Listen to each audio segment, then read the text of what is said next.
Hello and welcome to the HistoryNetwork.org podcast, Season 28, Episode 3, Bougainville, Civil War Leads to a New Nation. This episode was written by Lieutenant Colonel Chris Alro, who was an Australian Army officer and specialist medical practitioner who spent 21 years full and part-time in the Australian Defence Forces. He was at one time SMO 11 BDE and later appointed SMO 3 BDE, retiring from the Army before taking up the appointment. During Operation Bellissy, commenced 1999, the UN peacekeeping mission to the island of Bougainville. After the civil war there, he was appointed officer commanding the combined health element for the mission. He was commended by the brigadier of the mission for his survey of New Guinea health services, which he conducted as part of the plan to complete the mission.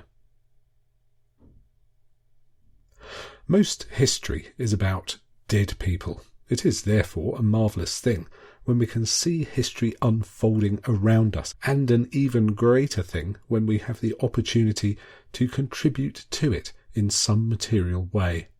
Thus, the Australian Defence Forces are pleased and proud to have seen to fruition the founding of the new nation of Bougainville, forged from the embers of a bloody civil conflict, and which the author had the opportunity to contribute.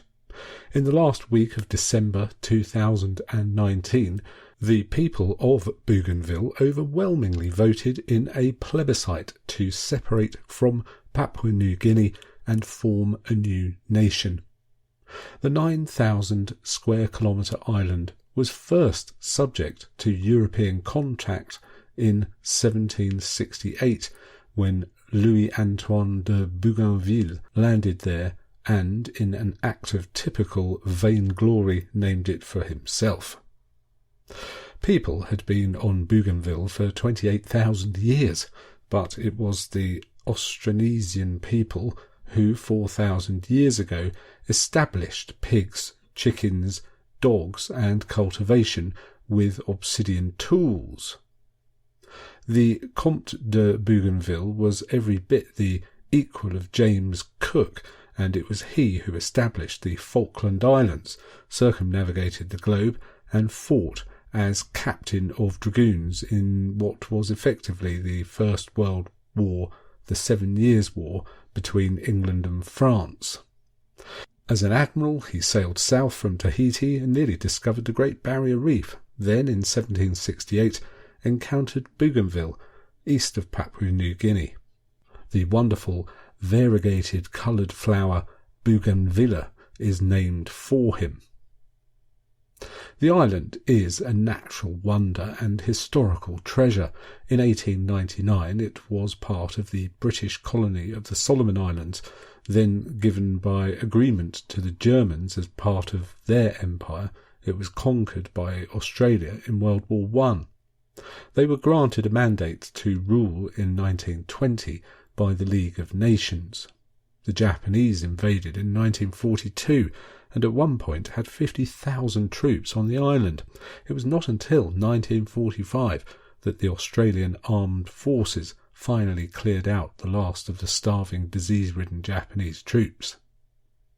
In 1943, the Admiral Marshal Isoroku Yamamoto, commander of the combined Japanese fleet while flying over the island, was shot down and killed by the American Air Force in southern Bougainville.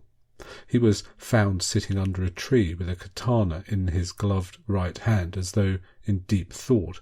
The wreckage is still there as a shrine and tourist attraction.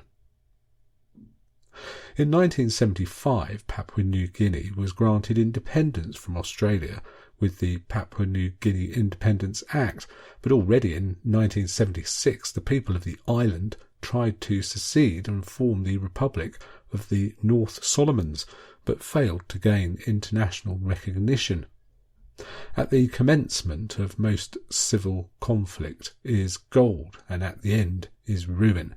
Gold was found in 1930, but after this one of the largest deposits of copper in the world was discovered, and in the 1960s mining was expanded until the Great Panguna mine was established in 1972 by Consik Rio Tinto and became the largest open-cut mine in the world.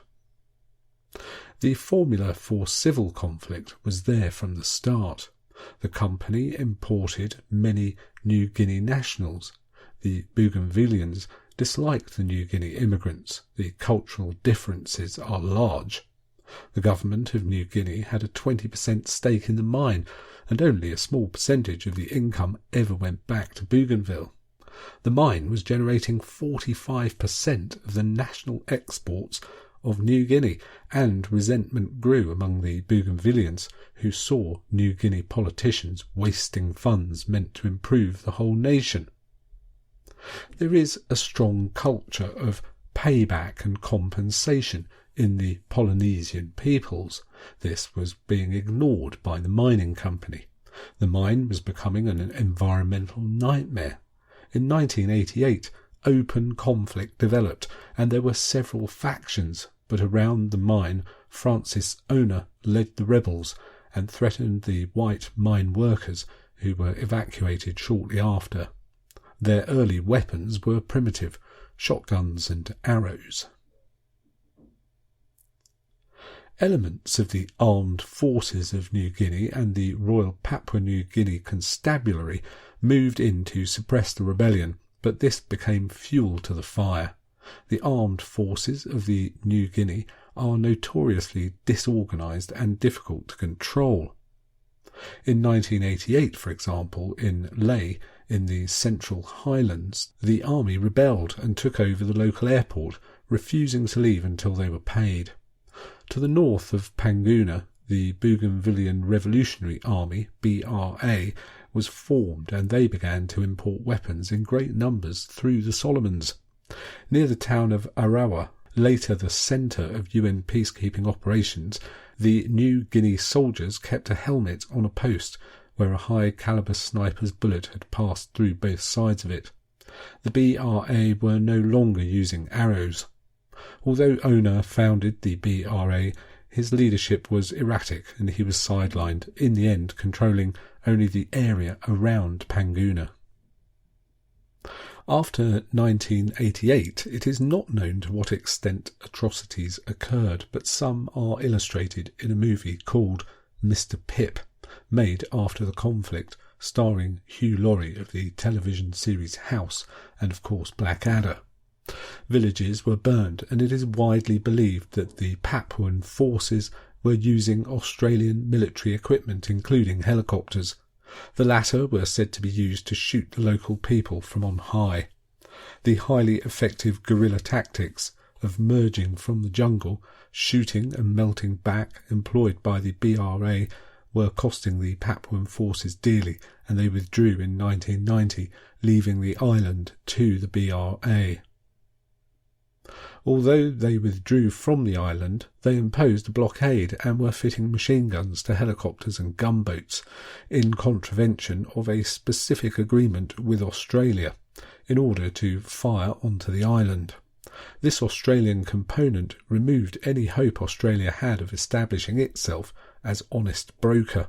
Finding their tactics ineffective, the Papuan armed forces declared a ceasefire in 1994, and then the island descended into chaos as factions of the BRA fought each other, and the original rebel Francis Ona tried to establish his own government, but was eventually ignored. At this stage, Sam Kaona, an ex-PNG officer, commanded the BRA, but could not impose order as the BRA split along clan lines, and rascal or criminal elements began to prey on the people. The northern clans near the capital of the island, Buka, signed agreements with the Papuan forces and drove the BRA out of Buka. With various changes in government in the nation of Papua New Guinea, further attempts were made to impose order and retake Panguna mine, but this ended in failure and more bloodshed, and the conflict began to spill over into the nearby and close neighbour Solomon Islands, with clashes between Solomon's police and PNG forces. Things began to get more ugly as the new Prime Minister of New Guinea, Julius Chan, failed to find a solution, and when BRA leaders such as the emerging Joseph Kabui, soon to be president, returned to the island, they were fired upon and nearly killed, and, as well, there was the firebombing of the resident of a leader of one faction on Solomon Island soil. Theodore Murriung, head of the Bougainville transitional government, was assassinated while visiting his village. In March 1996, 11 members of the PNG forces died in an attack by the BRA near Buka, the island capital. In September, the PNG government tried a surgical strike against the BRA leadership called Operation Speed 2, but a further 12 PNG soldiers were slaughtered in the south near Arawa. Soon the principal donor of PNG, Australia, was becoming increasingly annoyed and refused them any assistance, demanding the PNG government come up with a solution. They did, but it was the wrong solution. They engaged the notorious company Sandline International in 1996 to drive out the rebels. Thus arose the Sandline Affair. Sandline, so well known to the British people for their operations in Sierra Leone and Liberia, was founded out of London by Tim Spicer, a failed SAS recruit whose checkered military career began in the Falklands. The involvement of these mercenaries caused international condemnation, and when they arrived in New Guinea, they were arrested on the orders of the commander of the PNG Armed Forces, Jerry Sinarok. Soldiers and protesters surrounded the PNG Parliament, and Chan was almost deposed by coup d'etat. Australia impounded the military equipment, and disaster was narrowly avoided. The new Prime Minister of PNG, Bill Skate, wanted a peaceful solution, and by now the people of the island and the BRA were tired of the 10-year civil war. In 1997, peace talks were held in Honiara and New Zealand because the people did not trust the Australians after what they saw as their part in the conflict. This led to the signing of the Lincoln Agreement. With the assistance of the UN, the peace monitoring group was established as Operation Bel-Isi, which actually means calm stomach, with troops from Australia, Fiji, New Zealand and Vanuatu. Australia would do the heavy lifting and provided all the C-130 aircraft and helicopters, as well as the medical facilities, surgeons, nurses and logistical personnel. Australians manned outposts throughout the island, but the main site of operations was the large wharf at Loloho near the mine.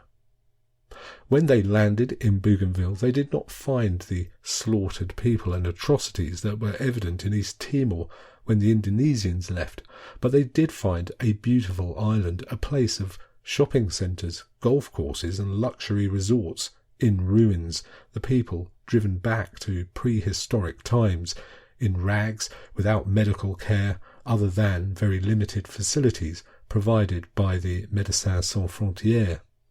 Even the hospitals had been trashed. While troops on Operation Bel-Isi were not carrying guns as part of the agreement, they retained a capacity to respond to any eventuality.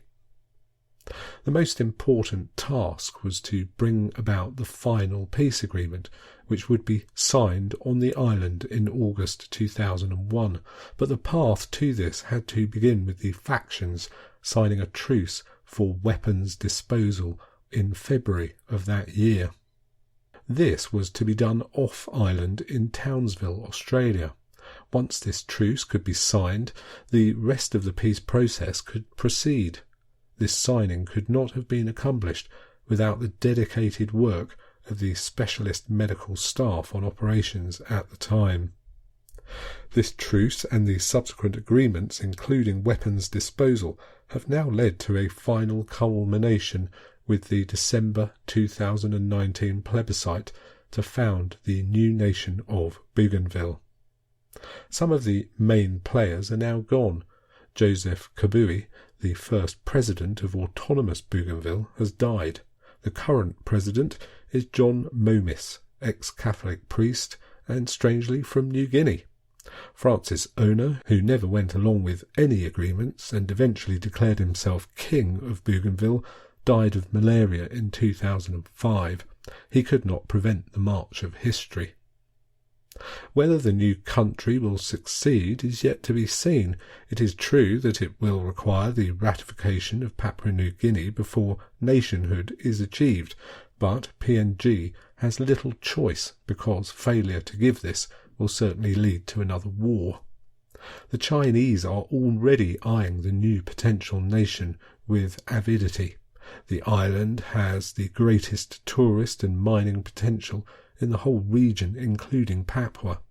The Americans and the Australians are not about to gift it to another regional power, and anyone who knows about the Five Eyes Agreement can be sure that those eyes will be trained on Bougainville. Well, thanks very much, Chris, for that most interesting script. If you would like to write a script for us, then drop us a line, info@thehistorynetwork.org, or message us on our Facebook page. Or if you've got an idea for a podcast that we haven't covered yet and you'd like to see it covered, then drop us a line as well at the same places and we'll have a look at the idea. A special thanks to all our patrons who make this podcast possible.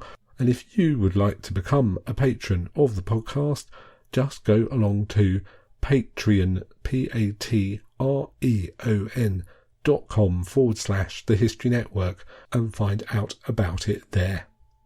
Thanks again for listening. You've been listening to the HistoryNetwork.org podcast, written by Lieutenant Colonel Chris Alrow, read by Nick Barker.